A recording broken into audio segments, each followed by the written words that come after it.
व्लाड Dracula नाम सुनते ही खून जमा देता है, लेकिन असल कहानी उस दास्तान से भी ज्यादा दहलाने वाली है जो हमें हॉलीवुड दिखाता है। ये वो आदमी था जिसने अपने दुश्मनों के जिस्म लकड़ों की तरह नेज़ों पर गाड़कर जिंदा लाशों का जंगली जंगल खड़ा कर दिया था और उससे उठती चीखों ने यूरोप के दिल को हिलाकर रख दिया था। लेकिन सवाल यह है, व्लाड ड्रैकुला आखिर बना कैसे और क्यों सुल्तान महमद फातिह, जिसने कॉन्स्टेंटिनोपल फतेह किया था, उससे टकराने से पहले 2 बार सोचता था। आओ आज हम चलते हैं पीछे वलाकिया के पहाड़ों में, जहां 1431 में व्लाड का पैदा होना ना सिर्फ एक बच्चे की पैदाइश थी, बल्कि तारीख के सबसे खौफनाक फसल की शुरुआत थी। व्लाड के बाप व्लाड ड्रैकुला ओटोमन एम्पायर के साथ सियासी मामलात में उलझा रहता था। एक दिन दौलतमंद यूरोप ने उसे एक शैतानी आदत सिखा दी। कुदरत से ज्यादा ताकत इंसानों को दुश्मनों के खून से मिलती है। व्लाड बचपन से ही ओटोमन कैद में रहा। हाँ बिल्कुल, सुल्तान मुराद दोस्त के महल में, जहां उसने बेहद सख्त तरबियत और जंग की कला सीखी। मगर यहां एक ट्विस्ट आता है। जिस सल्तनत ने उसे जिंदा रखा, उसी के खिलाफ बदला उसके अंदर आग की तरह भड़कता रहा। क्वेश्चन ये है, क्या एक बच्चा जो दुश्मन की गलियों में पले कभी अपने अंदर का गुस्सा भूल सकता है? व्लाड ने जवाब दिया, कभी नहीं। उसकी जिंदगी एक अंधेरी किताब थी जिसका हर सफ़हा खून से लिखा गया, और जब वो कैद से आज़ाद हुआ तो दुनिया ने पहली बार इम्पेलर का जन्म देखा। लेकिन रुकिए, असली दास्तान तो अब शुरू होती है। सुल्तान महमद फातिह के साथ उसकी टकरार ने तारीख को आग लगा दी। क्या कुछ हुआ? आगे बढ़ने से पहले एक सवाल, आप क्या करते अगर आपका दुश्मन सिर्फ आपकी मौत नहीं चाहता, बल्कि आपका रूह तक दर्द के साथ चीरना चाहता? यह किस्सा आपको डराएगा भी और सोचने पर मजबूर भी करेगा। तो तैयार हो जाओ, क्योंकि पार्ट 2 आज की रात आपको नींद नहीं आने देगा। जब व्लाड अपनी सरजमीन वलाचिया वापस आया, लोग उसे एक मजलूम शहजादा समझ रहे थे। किसी को क्या पता था कि ये शहजादा नहीं, एक आतंक बनकर वापस आया है। उसका पहला मिशन दुश्मनों को ख़त्म नहीं, उनको मिसाल बनना था। और मिसाल कैसे बनती है? नेज़े, खून और चीखों के बीच।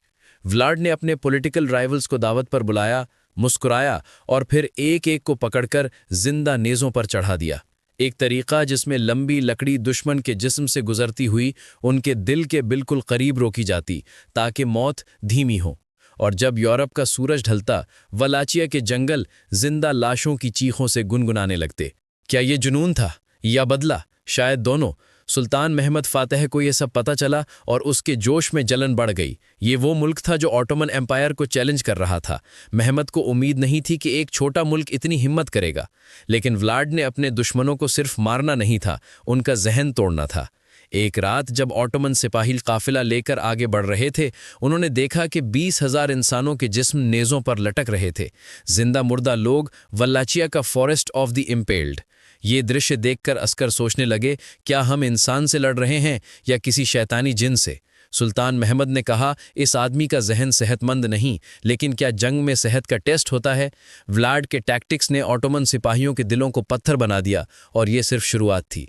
मगर सबसे ज़्यादा ख़तरनाक चीज़ ये थी कि व्लाड मुस्लिम फ़ौजों पर रात के अंधेरे में ऐसे वार करता कि महसूस होता कि मौत हवाओं में उड़ रही है।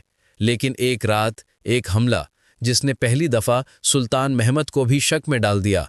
व्लाड ने उसके खुद के खैते पर हमला कर दिया। अब सवाल उठता है, क्या सुल्तान महमद इस खौफनाक दुश्मन को दबा पाएगा, या व्लाड ड्रैकुला की दहशत ज़मीन पर हमेशा के लिए हुक्मरानी करेगी? युद्ध का वक्त आ गया था। सुल्तान महमद फातिह, कॉन्स्टेंटिनोपल का फतेह करने वाला दुनिया के सबसे काबिल सेनापति, सामने था व्लाड ड्रैकुला, दहशत का बाप। जंग शुरू होने से पहले ही व्लाड बुरुन से भी ज्यादा अंधेरा प्लान बना चुका था। उसने अपनी जमीन के खून को हथियार बनाया।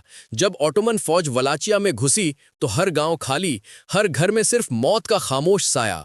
अचानक रात को व्लाड ने वजह घंटी बजने से पहले ही अटैक कर दिया। 10,000 घुड़सवार, अंधेरे की घोड़ा, उनकी चीख, आज दूध नहीं खून उबालेगा। ऑटोमन फौज हिला दी गई। ऐसा केओस के सिपाही समझ ना पाए कि फ्रंट किधर है और दुश्मन किधर।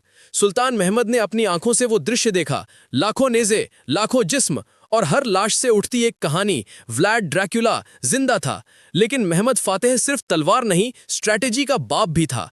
उसने एक ऐसा प्लान बनाया जिसने व्लाड की पीठ तोड़ दी, ऑटोमन आर्टिलरी ने व्लाड के फोर्ट को जमीन बोसा दिया और व्लाड भागकर अपने ही लोगों के पास गया। लेकिन लोगों ने कहा, हमें ऑटोमन से डर नहीं, तुमसे डर लगता है। यहां से कहानी ने वो मोड़ लिया जो व्लाड ने खुद भी नहीं सोचा था। दुश्मन नहीं, उसकी अपनी कौम उसके सामने खड़ी हो गई।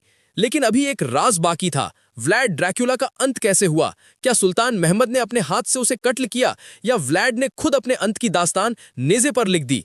आखिरकार व्लाड ड्रैक्युला का सफर उसी जगह खत्म हुआ जहां से उसका दर्द शुरू हुआ था, जंग के मैदान में। उसकी मौत के बारे में तारीख चुप है, लेकिन एक बात सब कहते हैं, उसकी लाश मिली, उसका सर नहीं। कुछ लोग कहते हैं महमद फातेह ने उसका सर इस्तांबुल ले जाकर सबको दिखाया। एक पैगाम, डर का दौर खत्म। लेकिन फिर भी ड्रैक्युला लेजेंड बनकर जिंदा रह गया। यूरोप ने उसे खून पीने वाला राक्षस बना दिया, एक वैम्पायर। मगर असल ड्रैक्युला एक आदमी था जिसे दुनिया ने दुश्मन बनाने पर मजबूर किया। उसका नाम आज भी रात के सन्नाटे में कहीं गूंजता है। वो कहता है, मैं वापस आऊंगा जब इंसान फिर खून से हुकूमत सीखेगा। ये कहानी सिर्फ तारीख नहीं, एक वार्निंग है। जब इंसान जुल्म को कुदरत समझने लगता है तो ड्रैक्युला हर दौर में पैदा होता है। अब सवाल आपसे, आप किस तरफ खड़े होंगे, इंसानियत के या खौफ के? अगर आपको इस जंग की गहराई पसंद आई है तो अभी क्लिक करें हमारी अगली video, Sultan Mehmed Fateh versus Vlad Dracula, the untold psychological warfare. Like करें, कमेंट करें कि आपका फेवरेट मोमेंट कौन सा था, और सब्सक्राइब करो क्योंकि हम ला रहे हैं और भी गहरी तारीख, रूह का दर्द और फौजी राज जो दुनिया से छुपाए गए हैं। क्योंकि हम हैं जहां हर सच का अपना जंगे महफिल होता है। Red heart crossed arms emoji.